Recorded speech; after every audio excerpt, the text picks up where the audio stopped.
This is John Martinka, and I am here today with my very good friend, Ted Leverette. Ted is actually the guy who got me into this business many years ago.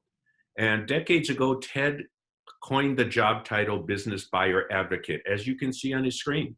He's trained almost 300 independent professional practices so they can better serve buyers of small and mid-sized businesses. He's overseen or directly advised searchers and buyers worldwide on more than 1,000 deals. And he's valued businesses in 277 sectors. He has also authored several books for buyers. And I'm really happy to have him here today to give us some insights for business buyers and, of course, for business sellers and advisors to both. So, Ted, you've worked with a lot of buyers. Uh, let's flip it around. What should sellers be doing these days to make their business more attractive to buyers during the COVID era?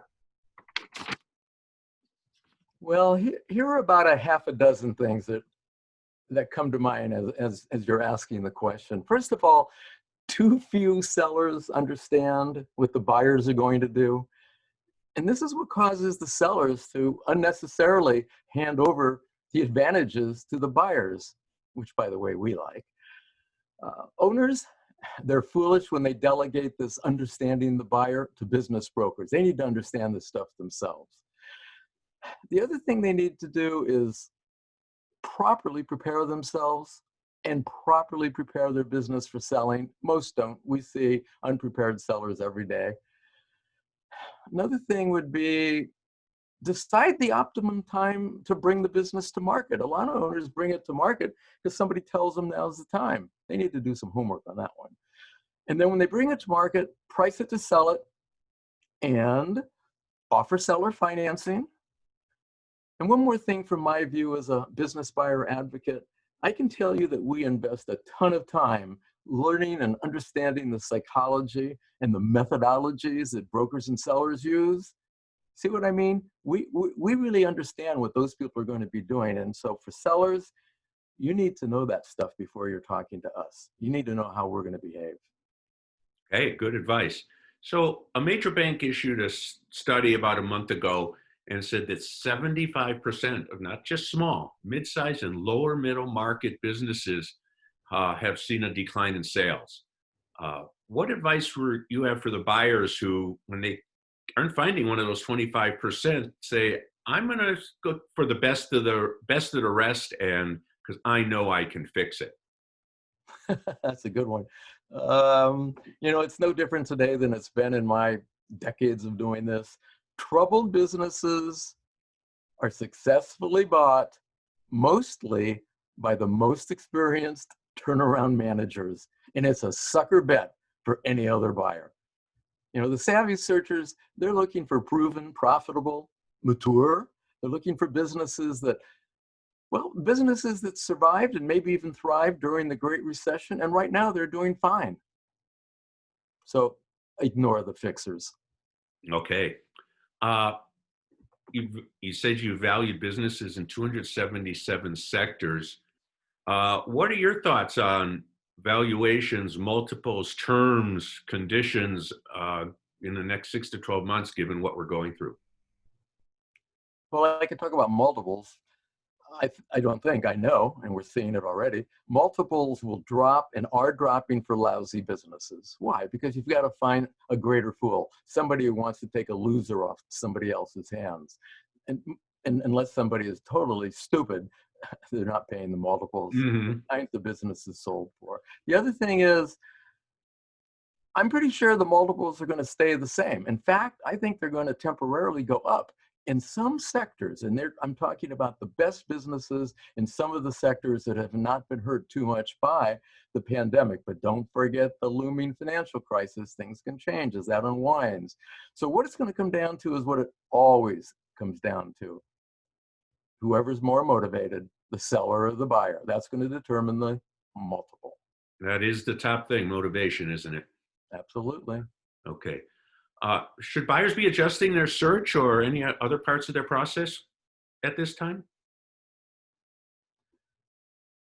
Well, I thought you wanted to ask me something about the conditions that were changing. Oh, yeah, Is well, that I was part of that other question, yeah. So why don't we go back and what? what do you Say think that. terms Say and it. conditions will change? Terms and conditions. Yeah. Well, absolutely. Right now, there's more seller financing, and there are other terms that are going to enable deferral of part of the price. The buyers pay the business, and some of these payments should be and are conditional upon the performance of the business after closing.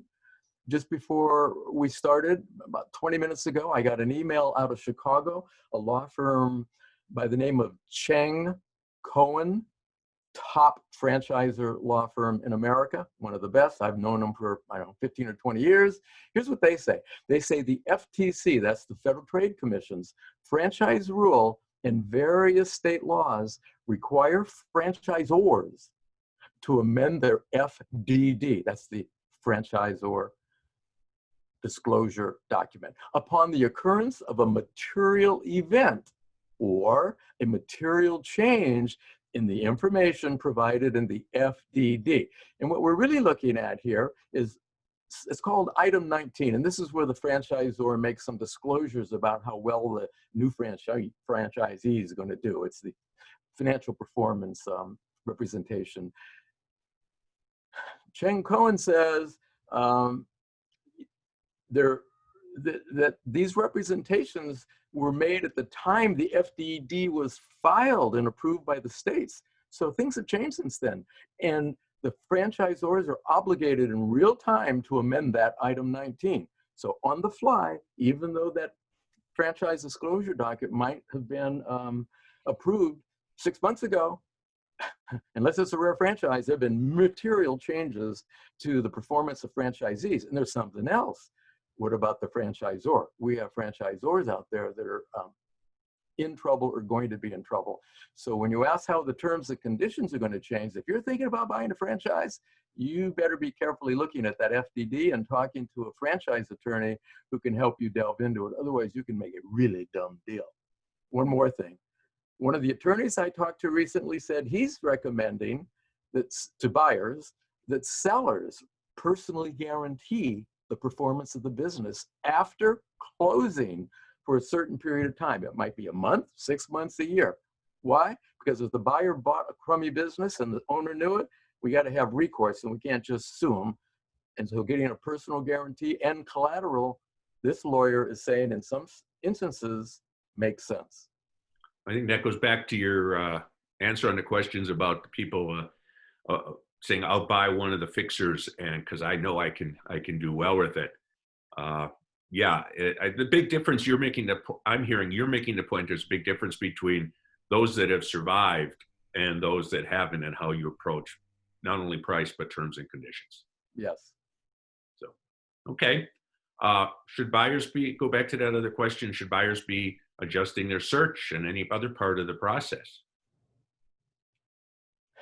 I've only been doing this work for about 4 decades. We've never changed anything. We do the same thing.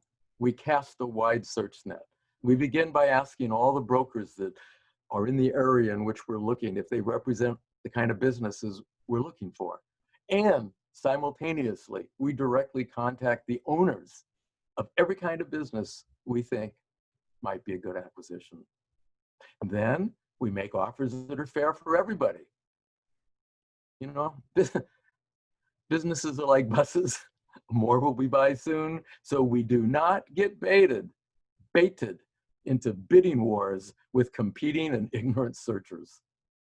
That's how we're adjusting the process. Okay.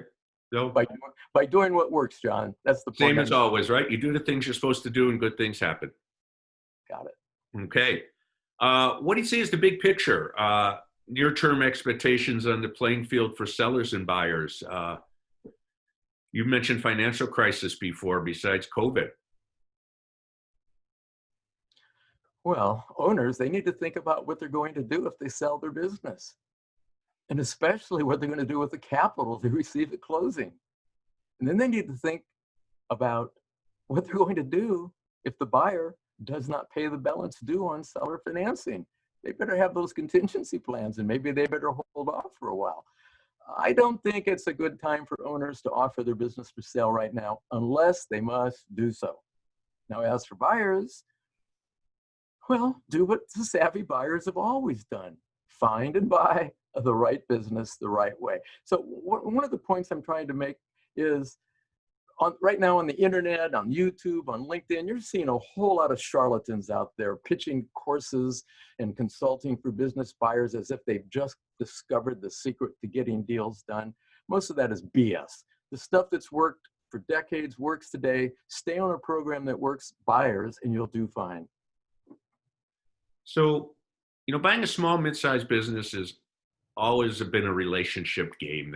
There's got to be trust and respect on both sides. Are you seeing that changing as people can't get together as much, or is it the same as always?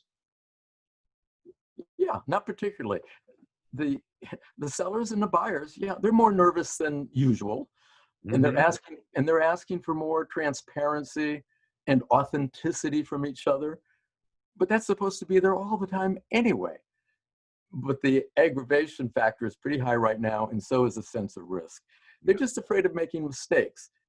And this is why they probably need a good team, an advisory team, because this is not a time for do-it-yourselfers. The owners who don't have to sell, what I'm seeing is they're not offering their companies for sale.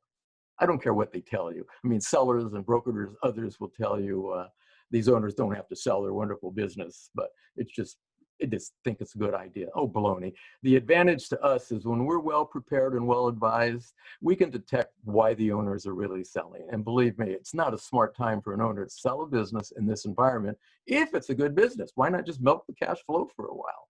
Now, what about the buyers, their relationships? Yeah, they're working on those relationships, but they're also letting the world know that they have a wait and see attitude too. So there's no reason to be rushed into a deal just because a buyer and seller are romancing each other.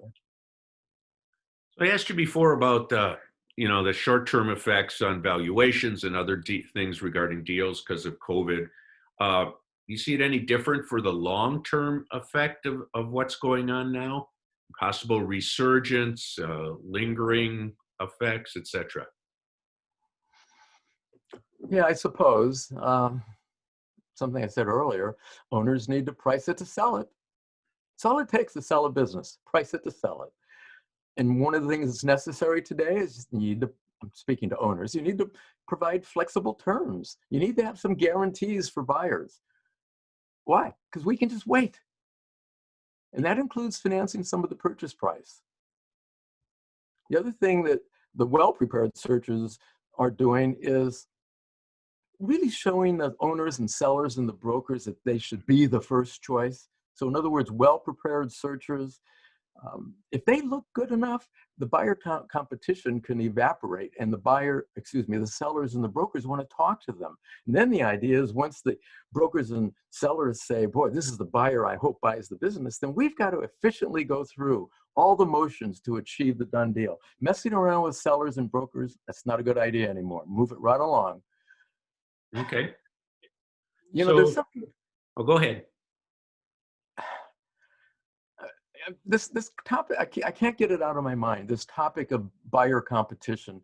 You know what's happening right now, because I'm asked all the time, are there more buyers out there? In the brokerage field, if you go to LinkedIn every day, you'll read 3 or 4 posts, oh, the buyers are coming out of the woodwork. Yeah, well, they're not the buyers. They're the searchers. Nobody's a buyer until they've bought. And so what we have are a whole lot of ill-informed and ill-prepared searchers. They're flooding the marketplace. They're risking the confidentiality of the small businesses. These are amateurs, and they're making brokers and owners crazy. Why? Because they don't know what they're doing. They're asking inane questions.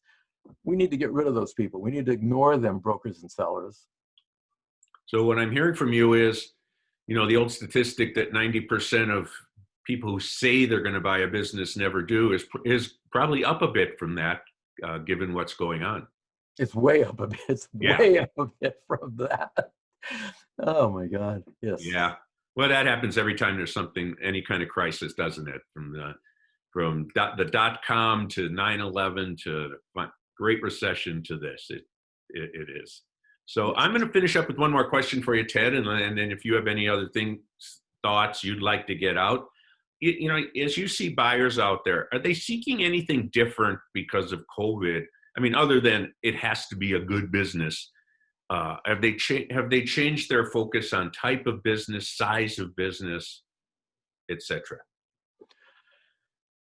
Well, there are a lot of amateur searchers and buyers out there, and they're doing incredibly stupid things.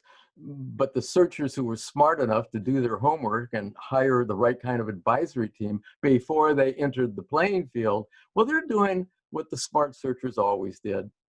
And they're finding and they're buying mature, profitable, and fairly priced businesses that have and will continue to have proven sustainable advantages. It really is that simple. Okay. Any final thoughts for the viewers here? Assemble the right kind of advisory team, people who've known to facilitate these kind of deals. Okay. So I really appreciate you taking the time to do this, Ted. I know people will get value from this, not only buyers, but sellers and advisors also. It's great information. And again, it's Ted Leverette, my good friend, who got me into this business. And I wish you well. Enjoy the rest of the summer, Ted.